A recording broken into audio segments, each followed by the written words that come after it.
এবং ত্রিপুরা তপশিলি জাতি সমন্বয় সমিতির ৪৪তম প্রতিষ্ঠা দিবস আমরা ত্রিপুরা তপশিলি জাতি সমন্বয় সমিতি আমাদের রাজ্য দপ্তর ডক্টর বি.আর. আম্বেদকর ভবনে পালিত করতে যাচ্ছি। আমি প্রথমেই কার্ল মার্কসের প্রতি আমাদের গভীর শ্রদ্ধা জ্ঞাপন করছি, যিনি জার্মানিতে জন্মগ্রহণ করেছিলেন 1818 সালের 5ই মে। উনি প্রথম গোটা বিশ্বের সামনে বৈজ্ঞানিক সমাজতন্ত্রের পথ দেখিয়েছিলেন। তিনি গোটা পৃথিবীর শোষণহীন সমাজ ব্যবস্থা প্রতিষ্ঠিত করার দর্শন আমাদের সামনে উপস্থিত করেছেন,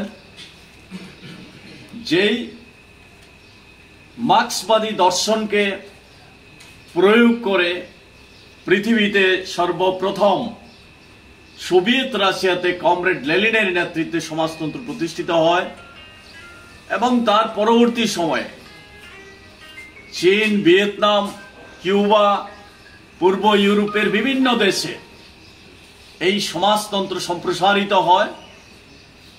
সমাজতান্ত্রিক ব্যবস্থা পরিচালনার কিছু ত্রুটির জন্যেও এই সোভিয়েত রাশিয়াতে সমাজতন্ত্রের বিপর্যয় হয় আরো কিছু রাষ্ট্রে, কিন্তু এখনো পৃথিবীর একটা বিরাট অংশ সমাজতান্ত্রিক ব্যবস্থার মধ্যে বসবাস করছে। চীন, ভিয়েতনাম, কিউবা, উত্তর কোরিয়া সহ। এছাড়াও গোটা পৃথিবীতে আজকে এই ধনতান্ত্রিক ব্যবস্থার সংকট দিনের পর দিন যে বাড়ছে, কর্মহীনতা, জীবন জীবিকার মান ধরে রাখতে পারছে না, সংকট সৃষ্টি হচ্ছে, কর্মসংস্থান নেই নতুন করে। এই অবস্থা থেকে বেরিয়ে আসার জন্য পুঁজিবাদী ব্যবস্থা সংকটের মধ্যে, তার মধ্যে দাঁড়িয়ে মার্ক্সবাদী পথকে অনুসরণ করে সমাজতান্ত্রিক সমাজ ব্যবস্থা এগিয়ে যাচ্ছে এবং গোটা পৃথিবীতে মার্ক্সবাদকে অবলম্বন করে শোষণহীন সমাজ ব্যবস্থা প্রতিষ্ঠার লড়াই হচ্ছে এবং কিছু কিছু রাষ্ট্রে এই বামপন্থীরা, মার্ক্সবাদীরা, তারা নির্বাচনের মধ্যে দিয়েও রাষ্ট্র ক্ষমতা দখল করছে। যেমন শ্রীলঙ্কা, যেমন নেপাল সম্পর্কে বলতে গিয়েও বলেছিলেন ভারতবর্ষের অগ্রগতির অন্যতম অন্তরায় হচ্ছে জাত ব্যবস্থা। জাত ব্যবস্থার জন্যেই ভারতবর্ষের এই অগ্রগতি সম্ভব না। এই জাত ব্যবস্থা অবসান করতে হবে। Doctor B.R.. আম্বেদকর এই জাত ব্যবস্থার বিরুদ্ধে সারা জীবন লড়াই করে গেছে। আমরা ত্রিপুরা তফসিলি জাতি সমন্বয় সমিতি 1982 সালে এই তফসিলি জাতি সমন্বয় সমিতি প্রতিষ্ঠিত হয়, কিন্তু তার আগেই ত্রিপুরা রাজ্য মৎস্যজীবী ইউনিয়ন, ত্রিপুরা সভা সুন্দর উন্নয়ন সমিতি, ত্রিপুরা হরিজন উন্নয়ন সমিতি, ত্রিপুরা চর্মশিল্পী সমিতি গঠিত হয়।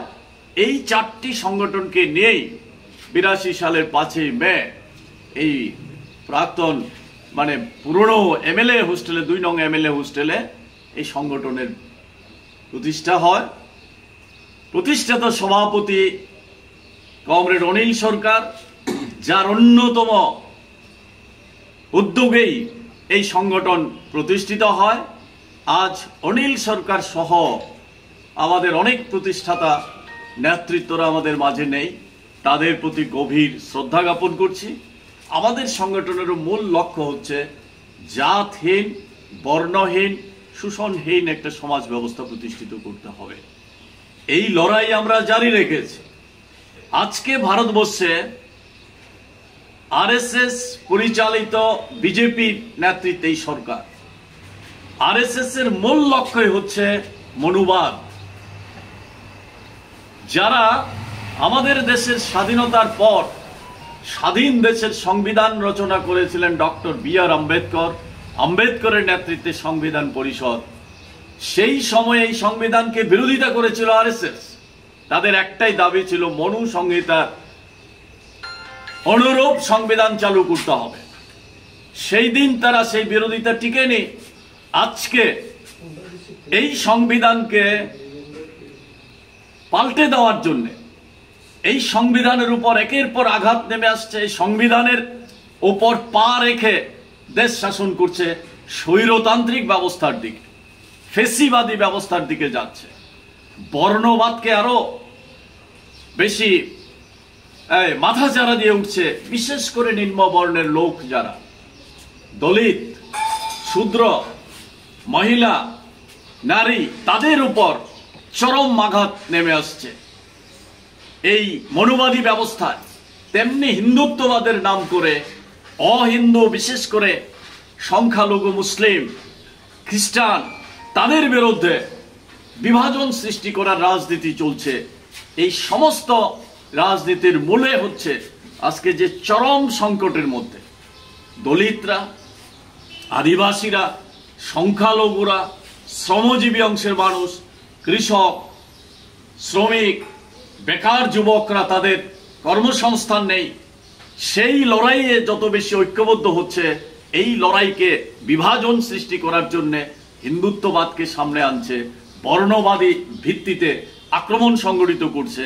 তাই গোটা ভারতবর্ষের মধ্যে এখন যেমন সাম্প্রদায়িকতা, ধর্মীয় বিরোধ, তেমনি নিম্ন বর্ণের দলিতদের উপর অত্যাচার দিনের পর দিন বাড়ছে, আক্রমণ বাড়ছে, মহিলাদের উপর নির্যাতন বাড়ছে।